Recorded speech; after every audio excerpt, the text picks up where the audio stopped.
All right, hey, welcome to another episode of Coach P's Perspective, and I am pumped. Today we have Omi Acosta on here, who is the head wrestling coach for Life University down in Georgia, coming fresh off winning a national championship, what some people would consider a big upset, actually knocking off his alma mater up at Grandview, but we'll get to that in a moment. Anyway, man, Coach Acosta, thanks for being on. Hey, first of all, thank you for having me here. I mean, it's a great opportunity for me to share, what wrestling is all about. So thank you. Yeah, you bet. So, your background is awesome. So looking at it, you came from a great high school program. You were a JUCO national champion, NAIA national champion. And then now as a coach, you won a national championship. But for those listening who don't know you, let's go back, man. Tell me where you grew up and then maybe how you originally got into wrestling. Okay. Let's take it way back to 2004. I was just moving from the Dominican Republic to South Dade High School down in Miami-Dade County, all the way down south. My mom got remarried, and we got opportunity to move to a new place, finding opportunities in Miami. And when I first came in, I didn't know English, so I had the language barrier there. And I was hanging out with a couple kids that they were not doing the best things. I mean, in Miami is a crazy place where you could get caught up in drugs and all that stuff.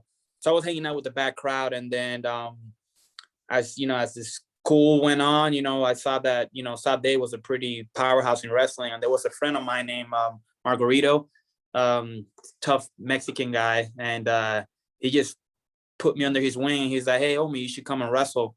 And I was like, no, I thought wrestling was kind of like WWE type of stuff, so I was like, I don't know. But I did like to fight. So I was like, wrestling and fighting, it's kind of like, he told me like, hey, wrestling is a legalized street fight. You could go and beat people up and not get in trouble. I was like, oh, word, for real? Yeah. So then I joined the wrestling team. And since then, I fell in love with the sport. I fell in love with the grind. I was on JV for 2 years at South Day. Then my junior year, I was able to finally step into varsity, and I placed at the state tournament. I took 6th. And then my senior year, everything was going good. I was undefeated in the year. There was a tournament, my first tournament of the season. I broke my hand in the finals, and I was not able to, come back as I wanted to. And I ended up coming back and trying to wrestle off, and I lost my wrestling spot, and I did not get to wrestle a senior season. So that was kind of detrimental for me there, because I didn't know what God had in mind for me. So I continued to work out, continued to get better at the sport of wrestling. And I went out and I was wrestling freestyle and Greco at a tournament. A referee came up to me and was like, hey, man, you got to wrestle in college. I'm like, really? You think I should wrestle in college? And he's like, yeah, you got to go out there and wrestle. You move and you got what it takes. I'm like, okay. So then next thing you know, I started talking to my high school coaches, Balmaceda, Duck, and Chino, Coach Chino and Alex. And they kind of like told me like, hey, man, you could go junior college. And from there, that's going to open a lot of doors for you. And then a kid out of Miami that I know if I would have stayed back in Miami, I would have got in trouble. I went to a junior college at Waubonsie in Illinois. And I took off from there. I ended up taking 5th as a freshman. I won JUCOs as a sophomore, and then I transferred to Grandview, and then I finished my career on top by being a national champ for them there as well. So it's kind of like crazy that I didn't wrestle my senior year because I injured, and then I ended up winning 2 national titles in college. So I'm pretty blessed for that, and God did the right thing, I guess. Yeah, I love that, man. That's amazing to hear. And I think that's going to be so inspirational for people. Knowing the adversity. And how old were you when you started wrestling? I was 15 years old. Yeah, that is amazing. So I had a young man, he might have been right around your age. Heck, you guys might have wrestled at some point, but Aspen Kimmick, he was All-American for Midlands and NAIA. Anyway, he started wrestling football for me in the 8th grade. He'd never seen wrestling, same thing, thought it was like WWE. We got him out, and, he ended up being a 3-time state placer and a college All-American. And so hearing, when people have started late or adversity, being on JV for 2 years. I know a young man that wrestled for us on JV for 2 years and then ended up being a state champion. But getting beat out your senior year and then coming back and wrestling after that. So you were encouraged by this referee to wrestle in college, but did it have any sort of chip on your shoulder, or even maybe not a chip on your shoulder, just extra motivation whenever you went to college to wrestle, knowing like, man, I didn't get to do what I wanted to do my senior year? Or did you just jump in there and just kind of fall in love with the sport more? Like, tell me what your mindset shift was whenever you moved into college wrestling. So basically, it was just, I felt like, obviously, I think I would have wrestled. I probably would have been a state champion. But, I can't, I'm, coming from Miami, my goal, wrestling in college wasn't even in my mind. If I would have been a state champion, I probably would have been complacent just at the time and place where I was at. So I think breaking my hand and actually was a blessing in disguise, because it took me out from Miami and it put me somewhere where I needed to be. If I would have stayed back home, a lot of my friends, ended up going to jail, got in trouble or not doing the right things right now. So, being able to be taken away from Miami and going somewhere new to build, my legacy was something that was crazy for me to think about. And then once I got there, yeah, like you said, I had a chip on my shoulder, I had something to prove. I remember my freshman year, I was, just a freshman, I lost a lot of matches my freshman year in JUCO, but every match I got better. Every match I was getting better. And then once I figured out what was my to-go-to things and what to do, that's when I think I became unstoppable in my level, obviously. So just doing that made me, give me the mentality like, hey, I'm here to freaking wrestle. I'm here to fight. I don't care who you are. If you're a state champ, even better. I'm going to go and kick your ass. So it kind of just gave me kind of like some type of chip on my shoulder. Like, I got something to prove. I didn't do nothing in high school, but I'm going to show you who I am. And I'm going to show you don't want to wrestle me again. So that's kind of like how I progressed throughout my college career. Yeah, I love it, man. We have very similar mentality. So yeah, my dad's a Hall of Fame wrestling coach, and I had a good high school career, but I got hurt my senior year and things didn't end how I want. And then I got to go wrestle in college and became an All-American, and kind of the same thing, man. There was a little extra fire under my belt because of that. So, all right, now, and I know you also fought some MMA. When you get done wrestling in college, did you go right into MMA? Did you go right into coaching? Like, what transpired after you finished college wrestling? So basically I tried, my high school coaches, they were fighting. So I always was around the gym with them, rolling around and fighting. And it was the summer after JUCOs, I believe, that I decided I wanted to fight. My coach at Grammy was not happy. He did not want me to fight. He's like, oh, you should wait until you're done wrestling. So I got into the cage. It's just a whole different feeling. So I give props to those guys that get in the ring. There's some bad dudes. It takes freaking guts to go in there and just fight. So I go in there, I get punched really hard. Like, the dude got me, but I was able to take him down and then choke him out, and I won. But just after that experience, I was like, all respect to you guys, but I'd rather just use my brain and just continue to wrestle. I'm not like, it's not for me. But it's tough, man. It's a crazy feeling to be in a cage locked up to go at it with somebody. It's a whole nother feeling, it's crazy. Yep. So yeah, I train a lot of fighters, and a lot of my former wrestlers fight, and we have a lot of those discussions. But okay, so at what point did you know you wanted to become a wrestling coach? So basically I was in Miami, and I went back to back up north. I got in trouble in that summer for something stupid, just surrounding myself with the wrong people, in Miami. So I got in trouble, and then I actually went to school to get my degree in criminal justice. So I ended up getting in trouble. It wasn't nothing too serious. And I had a conversation with my coach, and I kind of just fell in love with what he was doing, Nick Mitchell. Like, he just comes into the office, recruits guys to, to change lives for a better. He's always, he just looked like super motivating. And I was like, man, I want to be like Nick Mitchell. I want to do what you're doing. And I told him that. And since then, he kind of like helped me and guided me through, transitioning from an athlete to a coach. It was pretty hard because in the beginning, it's all about you. You go in there and you want to wrestle, you want to beat everybody's ass and everything. So then he made me realize that's not about me. It's about them. And then that's when I fell in love with the process of making people better people by, the sport of wrestling. Because I know wrestling changed me. I mean, like I said, to this day, if I wasn't for wrestling, I will not be where I am right now. So being able to pay back and do that to the guys that I recruit, and you get them in and they're young, they make mistakes and you got them through it to get a degree and be better people. I just fell in love with doing that. And it's just a blessing that God gave me the opportunity to be doing this right now. It's a full-time job. So it's a blessing, man. It's great. Yeah. And you come from an incredible lineage, so I've had, actually, I spent some time at the KWCA Leadership Convention I did like a private leadership training in Illinois, and I was with Coach Mitchell for 2 or 3 days. And man, what a great guy, you know, and I had him on my podcast as well. And what he's done at Grandview is awesome. And then here he comes from under Coach Miller, who won 10 titles at Wartburg, who's an absolutely incredible coach, and who actually recruited me out of JUCO to Wartburg. And I ended up going to a Division II school after that. But I wish I would have wrestled for Coach Miller because he is an amazing man. So the lives that he's impacted and changed are countless, right? What Coach Mitchell is doing, countless. And then now you're part of that tree, and then the lives that you're positively impacting, countless. You know, it's an incredible. And wrestling is this like small fraternity, man. And like we all know each other. We're all connected in some way, but almost all, like you said, a lot of wrestling coaches, and I did the same thing. I started out as wrestling my guys every day and whooping them. And then there's a point where you realize like, man, like I'm here to transform lives, you know, and it kind of transforms you as a coach. But most coaches are out here in this sport helping young men and women change their lives for the better. Okay. So I know that you were, you know, as an assistant at Grandview for a little bit. Did you go from Grandview directly to Life, or have you coached anywhere else? Yeah, so I was at Grandview for 3 years under Coach Mitchell. Right after I graduated, I jumped into to coaching right away.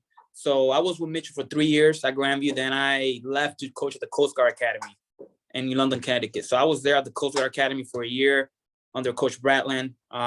He's a great dude. I learned a lot from him. That short time span that I was there, I really soaked in a lot and learned a lot from Coach Bratland. And after a year at the Coast Guard, at that time I had a girlfriend that lived in Iowa. So I was like, you know what, I think I ought to just go back to Iowa. So I ended up going back to Iowa, and I coached under Mitchell for 1 more year. And then the position at Life, kind of like, it was kind of weird situation. I was at the Leadership Academy, and all of a sudden they're looking for a new coach at Life University. And then the NWCA guy, Mike Moyer, kind of came up to me and was like, hey, I think you'll be a good fit for this position because you're from the South and you want to go back closer to Florida. So next thing you know, I came down, I interviewed, I ended up getting the position, and this is where I am now. Yeah, that is awesome. So now how many years have you been at Life? This is my 4th year, this is my 5th season. Okay. All right. So, and a couple of things about that. First off, you guys are in Georgia, and, you know, Georgia wrestling is growing leaps and bounds. I have a couple wrestlers because I coach for Wrestling Mindset. Dominic DiTomaso, Austin, who's a couple-time placer and a finalist, Austin Paradise, who just won state this year in Georgia. Those are a couple guys I work with directly, but I know just as a state, it is growing and getting bigger. And just in the South in general, man, wrestling has really taken off. And I'm from Oklahoma originally. I coach in Kansas now, but, you know, Oklahoma, Iowa, I mean, we're all, you know, kind of Midwest, like, hey, you know, we're wrestling people. And then of course you got the East Coast, you know, New York and New Jersey, Pennsylvania.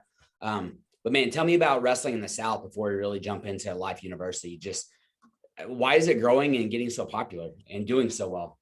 You know, I think first, you know, I'm gonna talk about the South as a whole. You know, back in the day when I wrestled, you know, Florida, there's a section that's pretty tough, you know, Dade County. So, you know, we'll go up and wrestle people from all over the place.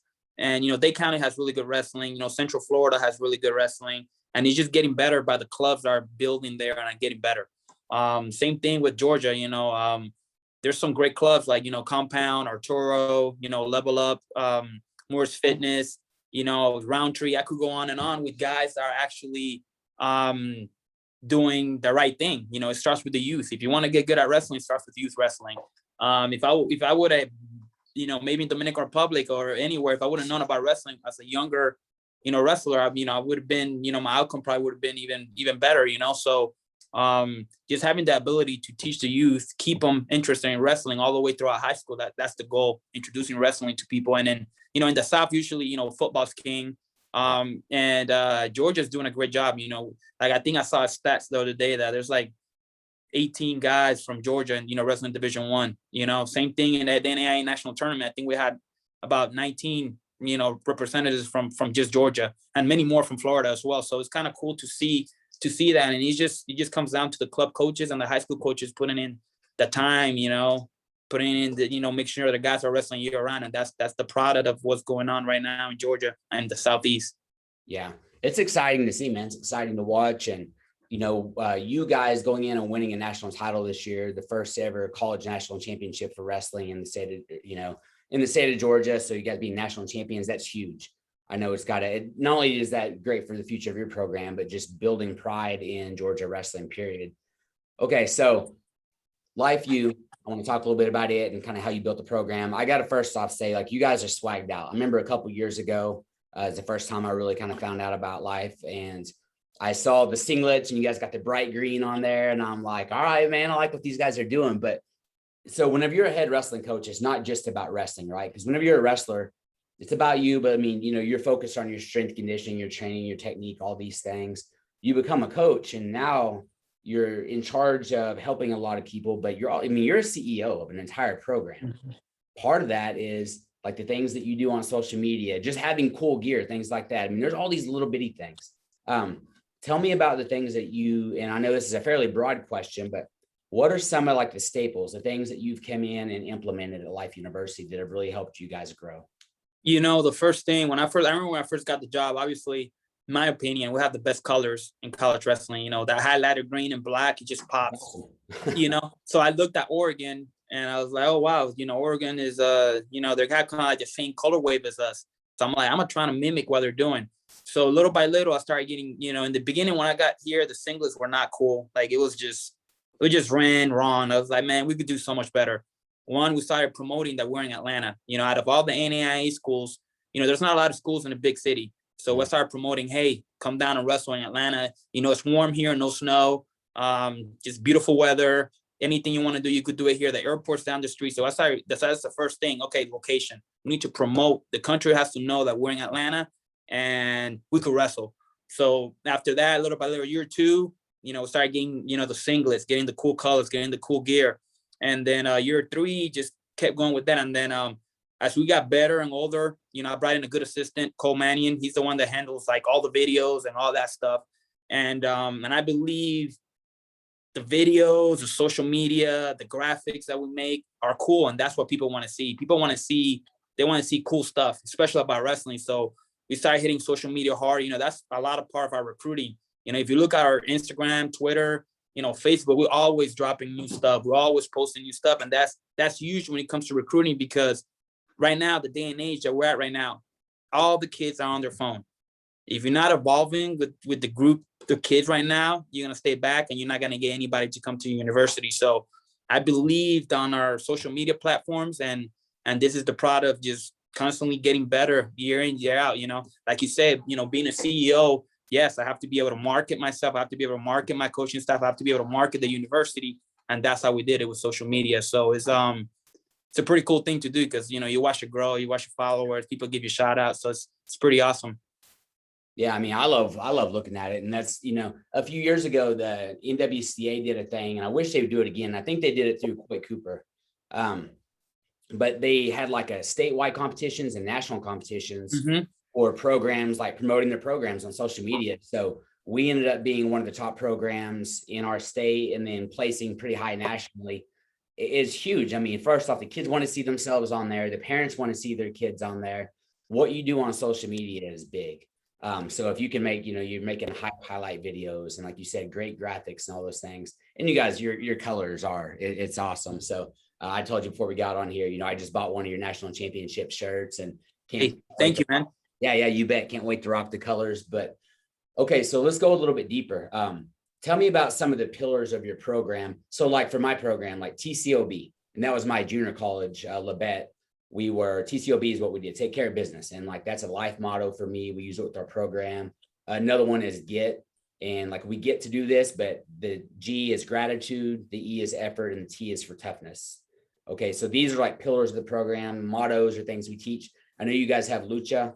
Tell me about some of those key pillars that you get your kids to buy into. Yeah, so lucha is basically the main thing. It's just what we want to see. We don't care about winning or losing. We care about max effort in everything you do in your life.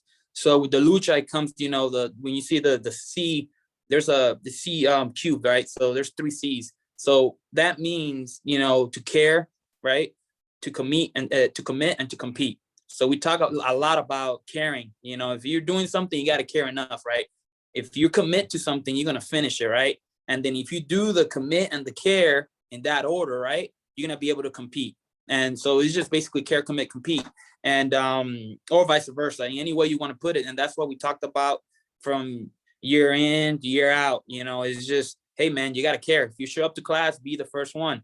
Hey, if you committed to being a great wrestler, or if you committed to be a great Christian or a boyfriend or whatever you decide, you better commit and do it right. And then if you do those things, you're going to be able to compete. But the cool thing is that you could apply that to anything you do in your life. If you, in the business world, if you commit, you care, you're going to be able to compete for a higher salary. You're going to be able to compete for this, for that. So it's just a motto that kind of like started. And lucha came along, just was wrestling was the first English word that I actually knew what it meant. You know what I mean? So lucha was just like, oh, lucha, I want to go lucha. I want to go wrestle. That's why I told my mom. My mom didn't want me to wrestle. And she was like, lucha, no, you're not gonna go wrestle. So that's like kind of like a key word that stuck in my brain, and it had a vision on it. And I just put the vision into words, and now it's just playing out with what we have going on right now.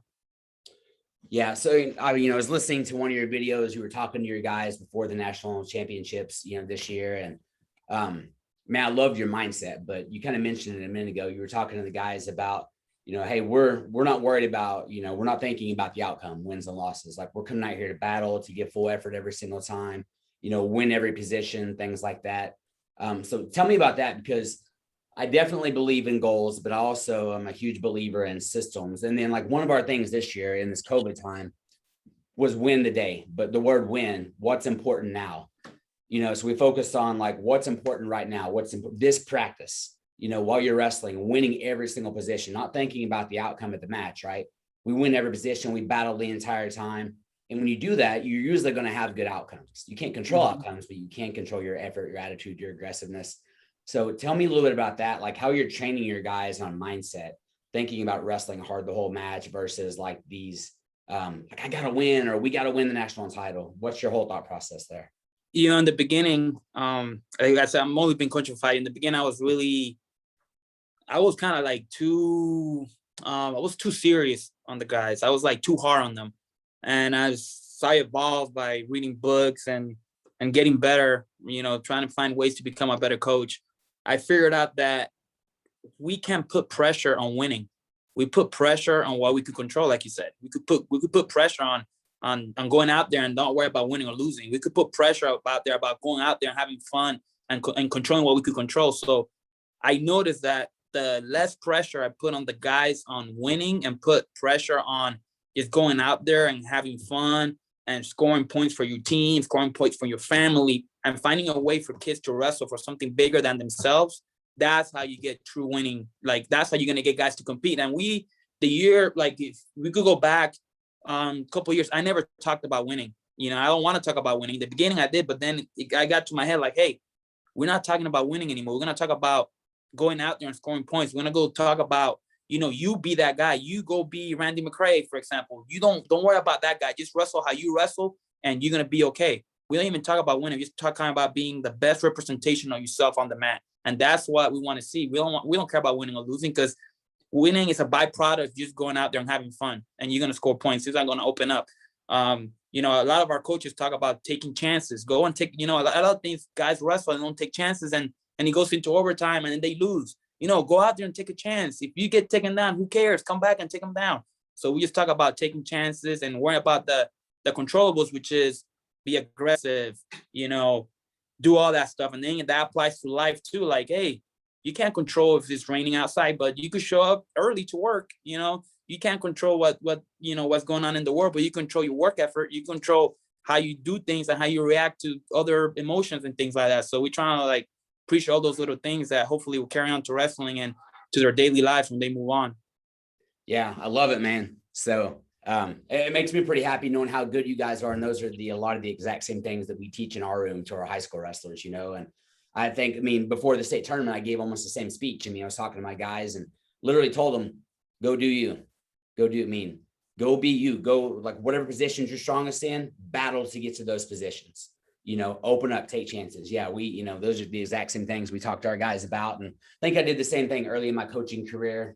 Like you were saying, maybe focused on winning, but man, like we don't ever talk about winning league titles or conference titles or state titles. We just put pressure on the right things, and then the outcome usually is pretty dang good because of that, so I love it, man. And then you've mentioned a couple of times connecting, all these lessons that you're teaching on the wrestling mat to life, which to me, like if we're not connecting into life, and we're kind of wasting our time because we want these young people to be successful down the road.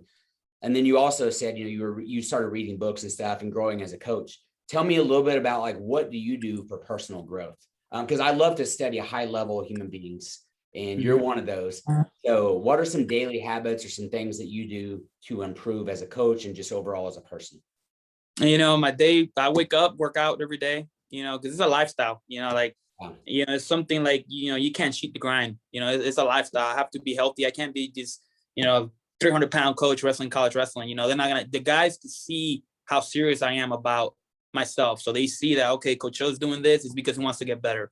Guys come into my office and get books all the time.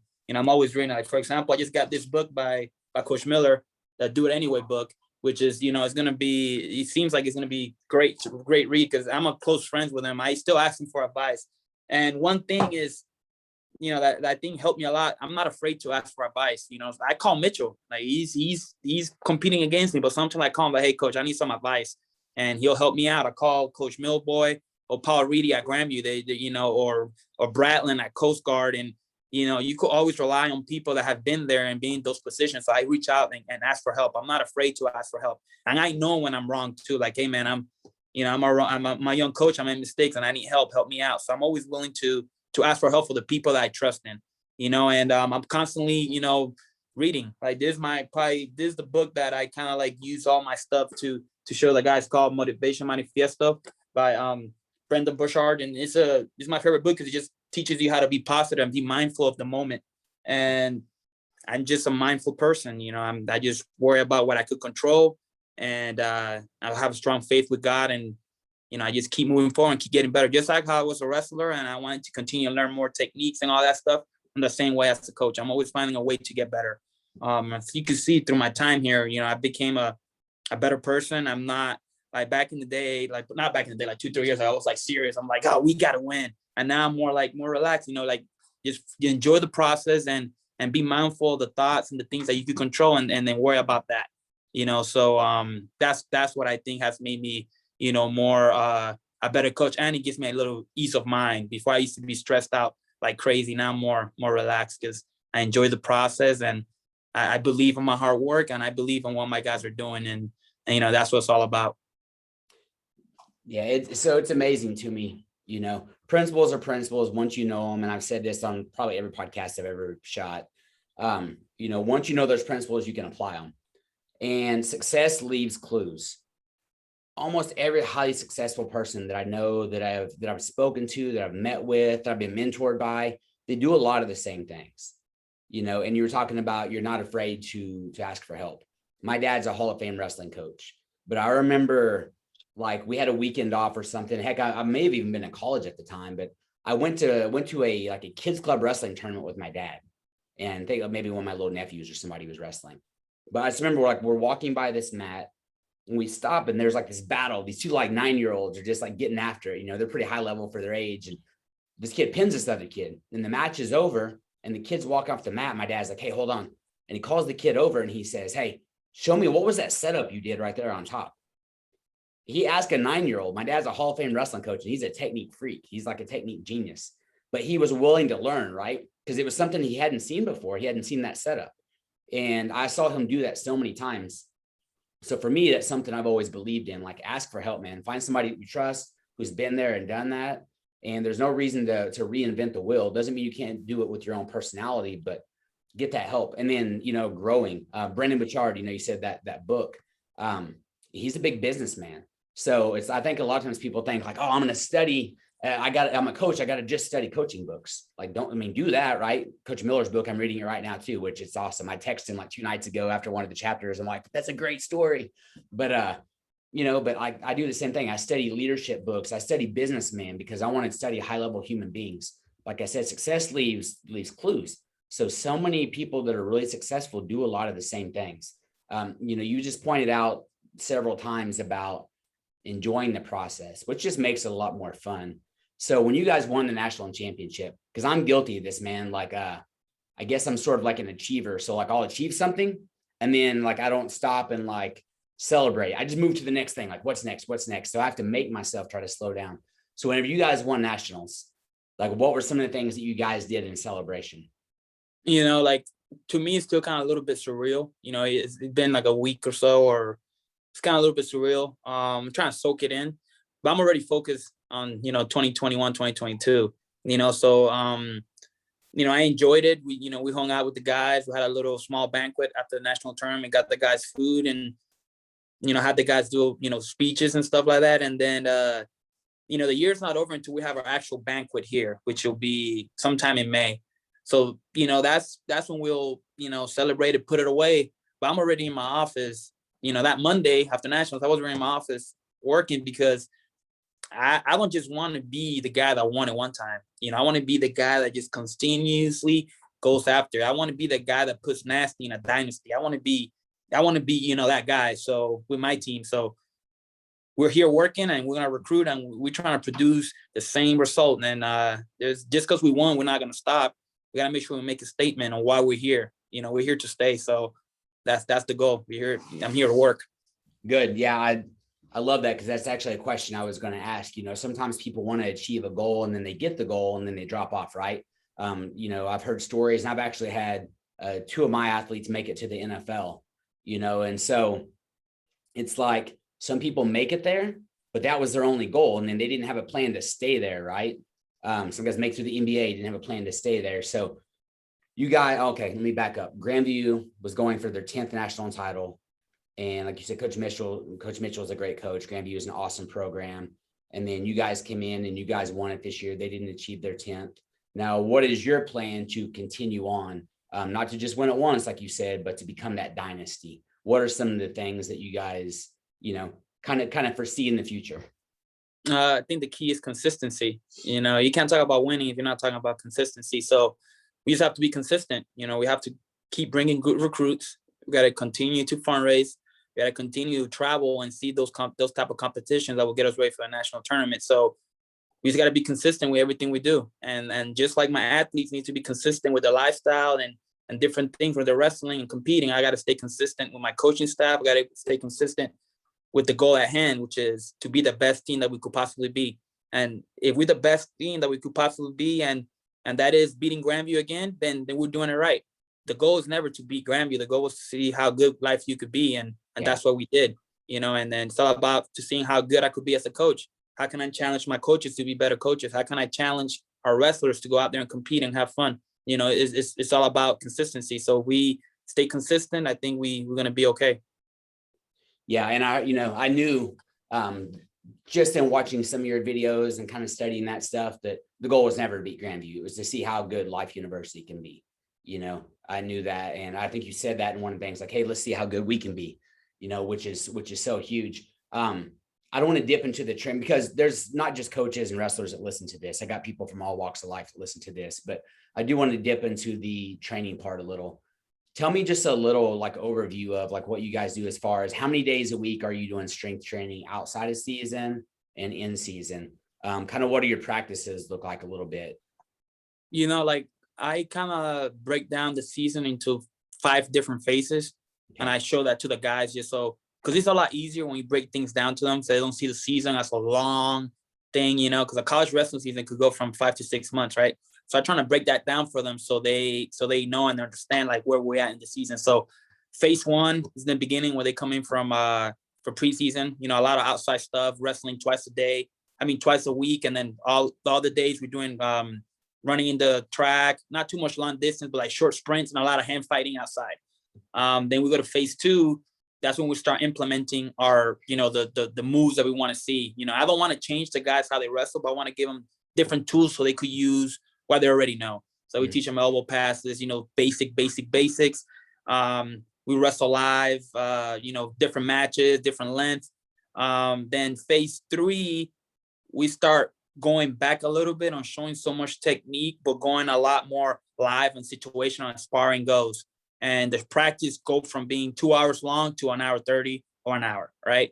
Now, once we're already going to postseason, conference, etc., we go to phase, we were in phase 3, we go to phase 4, right? And phase 4 basically is we're going to study down what you're doing wrong. We're going to do one-on-ones on Wednesday, and then every other day of the week, we're going to wrestle. And actually, we do have weight training. I forgot to add that. We're always lifting 2 to 3 times a week the whole season. Obviously, we don't lift right before nationals just because it's, I don't want that. We focus on technique.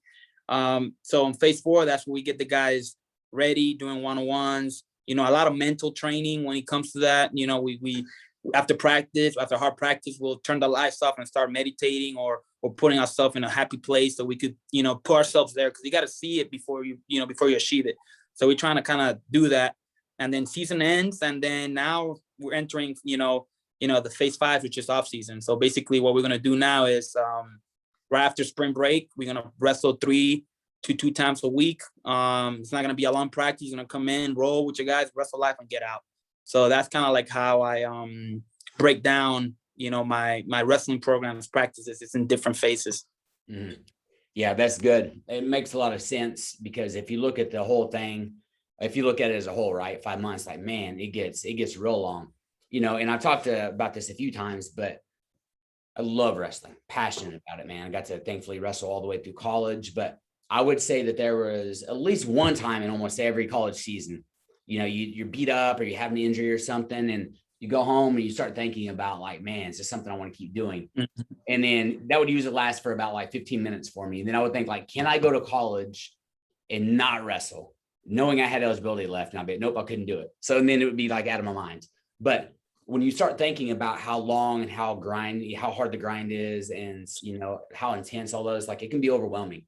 But if you look and break it down, and I love that, man. Like, I type every single practice. It doesn't mean we follow it to the T, but every day, man, my kids walk in, they look, they know exactly what we're doing. Coaches know what we're doing. It helps us stay organized. But I think the kids can break it down, and I think they want to be able to see those type of things. So it makes a lot of sense. Like you said, not only are you breaking it into phases, but you explain that to your athletes as well. They kind of know what phase they're in, and I love it. I mean, it's a really smart breakdown, what you guys are doing. Okay. So this, again, would be sort of a general broad question as we start closing this up a little bit, man. And I appreciate your time, Coach.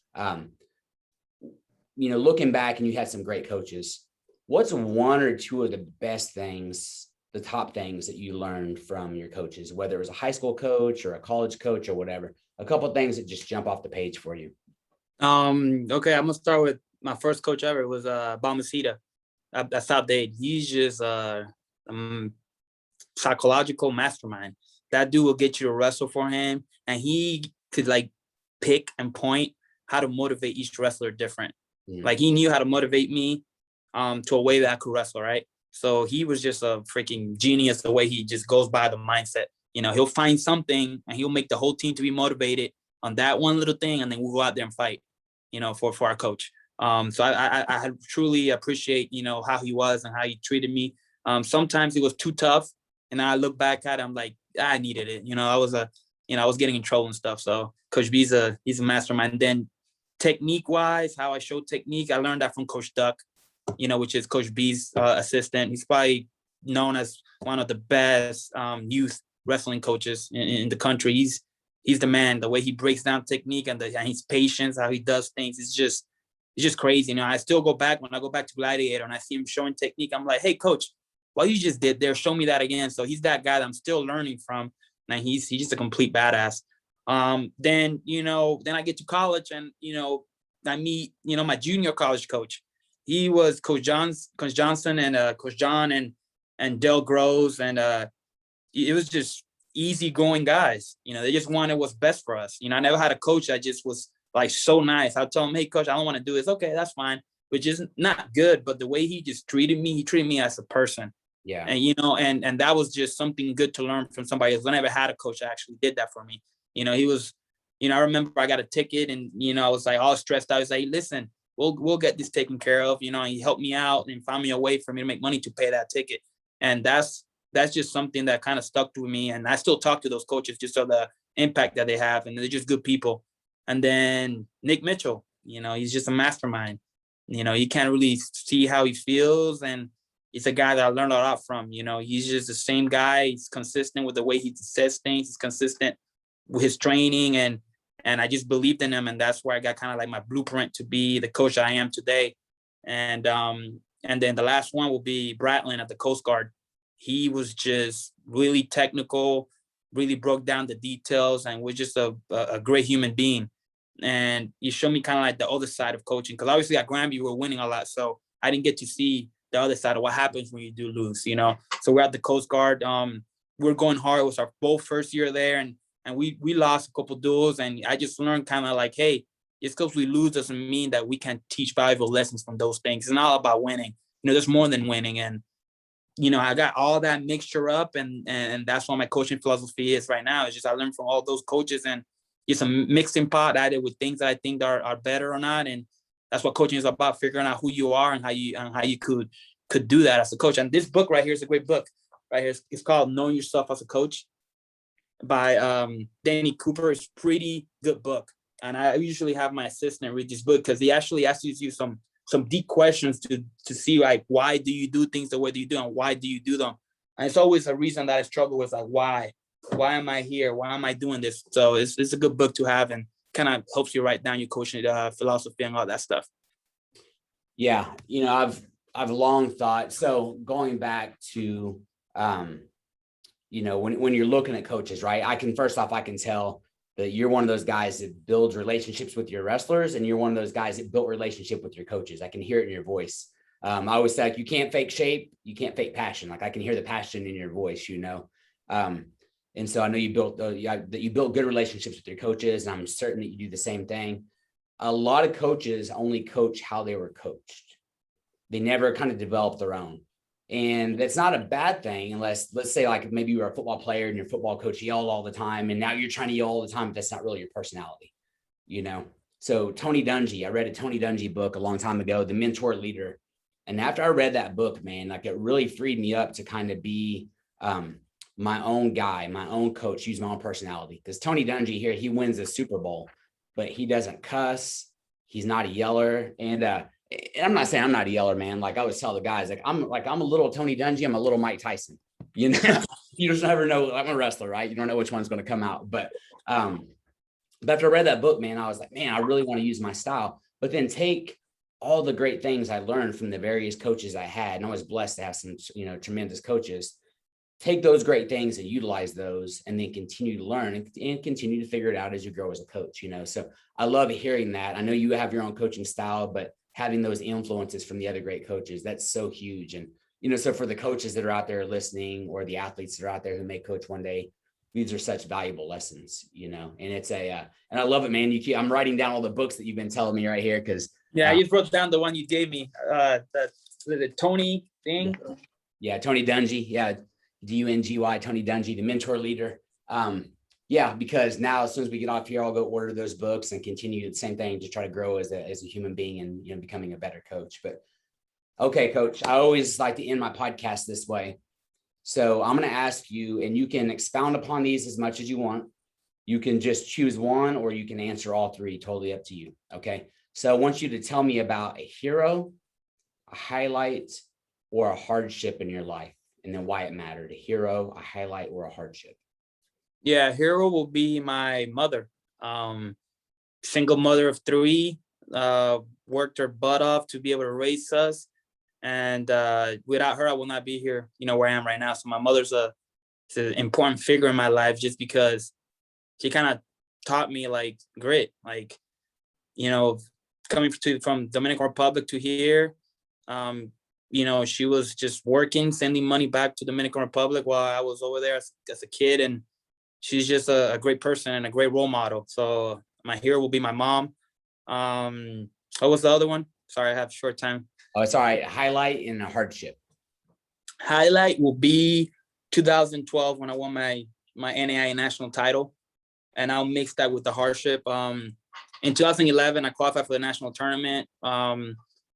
I was injured, but I wasn't doing the right things. I wasn't living the right lifestyle. And I remember Mitchell telling me, hey, Omi, you got to make some changes on how you eat. You got to make some changes on your social life. You got to make changes. And I wouldn't really listen to him. Like, man, I want JUCOs. You can't tell me what to do. So kind of that humbled me. You know, I went to national tournament. I got my ass kicked. And I remember that was the worst freaking ass kicking I ever got in my life. But I needed that. And next thing you know, that Monday, I'm already freaking working, getting better, because I did not want that to happen again. And I made the lifestyle changes that I did. I became a better student of, not just wrestling, but a better student in school. I worked hard, and I graduated, and I won a national championship just because of that hardship that I went through. That kind of like woke me up and was like, man, Omi, you need to stop being, stupid and listen to Mitchell. And I bought in. I freaking did everything I needed to do. I ended up on top, and that's pretty much, everything put together, and it's just crazy, That's awesome, man. I love it. I love it. So, when you run through the hardship, you learn from it, and then you're able to bounce back from that. Normally if I was in my home office right now, I have a picture of Rocky Balboa right behind me, Mm-hmm. when he's at the top of the stairs with his hands up, and, he talks about, and there's a quote on there, but how nothing hits as hard as life, but it's not how hard you hit, it's, can you get back up when you get knocked down? And so life's going to knock us down, right? Life's going to throw adversity at us. And one of the things I love about the sport of wrestling, it's sort of safe adversity, because it's just a sport, right? I mean, if you lose, like, it sucks, but you're still alive. Hopefully you're still healthy. But man, we can learn so much from that, because a lot of people don't put themselves in adverse situations in wrestling. Like, we're creating adverse situations all the time, and then you get better or you don't from those, so that's so inspirational to be able to hear. Coach, this has been excellent. I could probably talk to you on here for 2 or 3 hours. Anyone listening, please share this with other coaches, athletes, people that need inspiration, and then take notes. I'll go back. I took some notes while you were talking, but I'll go back. I'll take notes, because I don't want to leave it up to my memory, because I'll forget, so thank you for sharing your wisdom and your time with us. Hey, thank you. You're the man. Thank you for inviting me. So I'm, extremely blessed that I get to do this, and you're the man. Thank you. Yes, sir. Okay. Now, where can people follow you and follow Life University? And I'll make sure I put this stuff in the show notes as well, but what are your social media handles? My personal page is Omi Acosta. The Life U Wrestling page, you can follow us at Life U Wrestling on every media outlet you can, Instagram, Facebook, YouTube. We post a lot of YouTube technique videos and stuff like that. So there you can see everything, our content. So we would love to get more followers, and that's what we need. Okay, perfect. Like I said, I'll put all those things in the show notes so people can follow along and learn in the process. So again, thank you, Coach, man. It's been a blessing talking with you. Thank you. You're the man. God bless. All right, everybody. This has been another episode of Coach P's Perspective. May God bless you, smile upon you, and give you peace. Till next time, we're out.